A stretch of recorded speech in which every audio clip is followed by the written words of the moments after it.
મિત્રો તમે થોડું વિચારો કે બ્રહ્માજી સૃષ્ટિના રચિતા છે અને તેમને કોઈ પૂછે કે તમે કોણ છો, અમે નથી ઓળખતા, તો બ્રહ્માજીને કેવું લાગશે? હા સાહેબ, આવું જ તે દ્વારકાની અંદર બન્યું હતું, જેને સનાતન ધર્મનું બ્રહ્માંડનું રાજ ખોલી નાખ્યું હતું, જેને આજ મલ્ટીવર્સ નામથી ઓળખવામાં આવે છે. આ એક બ્રહ્માંડ નથી, પણ સૃષ્ટિમાં અનંત બ્રહ્માંડ હોઈ શકે છે. આ વૈજ્ઞાનિકે પણ દાવો કર્યો છે સાહેબ. જ્યારે બ્રહ્માજીએ બ્રહ્માંડની રચના કરી હતી ત્યારે બ્રહ્માજીને થોડોક અહંકાર આવી જાય છે, પણ ભગવાન કૃષ્ણ એ સમયની રાહ જોઈ રહ્યા હતા. એક દિવસનો સમય થાય છે જ્યારે બ્રહ્માજી ભગવાન કૃષ્ણને આપણા ગુજરાતની અંદર આવેલું દ્વારકામાં મળવા જાય છે. ત્યારે દ્વારપાલને કહે છે કે કૃષ્ણ ભગવાનને કહો કે જાઓ બ્રહ્માજી આવ્યા. ત્યારે દ્વારપાલ કૃષ્ણ ભગવાનને અંદર જઈને નમન કરે છે અને કહે છે કોઈ દ્વાર ઉપર તમને મળવા માટે આવેલા છે અને એમનું નામ છે બ્રહ્માજી. ત્યારે કૃષ્ણ ભગવાને હસતા કહ્યું કે કોણ બ્રહ્માજી, એમને જઈને કહો.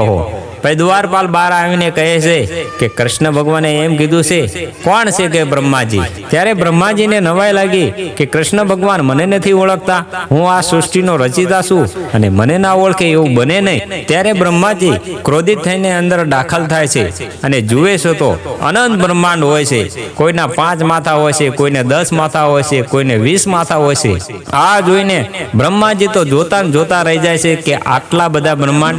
ત્યારે બ્રહ્માજીનો ઘમંડ ચૂરચૂર થઈ ગયો. તેમને પછી કૃષ્ણ ભગવાને સમજાયું કે વિષ્ણુ ભગવાનનું આ એક રૂપ નથી, 3 રૂપ છે અને આ 3 રૂપ રહ્યું ને એ કામ કરી રહ્યું છે.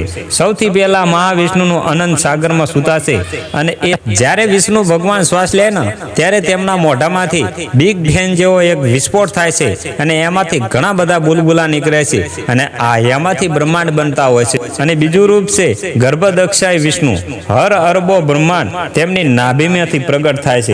અને મારા ભાઈ ભગવાન વિષ્ણુનું ત્રીજું રૂપ તો સૌથી અનોખું છે, શિરોદક્ષાય વિષ્ણુ રૂપ. એટલા સૂક્ષ્મ છે, દુનિયાનો એક કણ આઈટમ ભગવાન ઉપર પણ છે અને તમારા હૃદયમાં છે, તમારા દિલમાં છે. જો તમે સાચી ભક્તિથી તમે દિલથી સમરો ને એટલે ભગવાન બધાય મનોકામના પૂરી કરે છે. જો તમે સાચા સનાતની હોય તો આ વિડીયોને ઇગ્નોર ના કરતા લાઈક કરી કમેન્ટમાં લખતા જજો. જય શ્રી હરિ.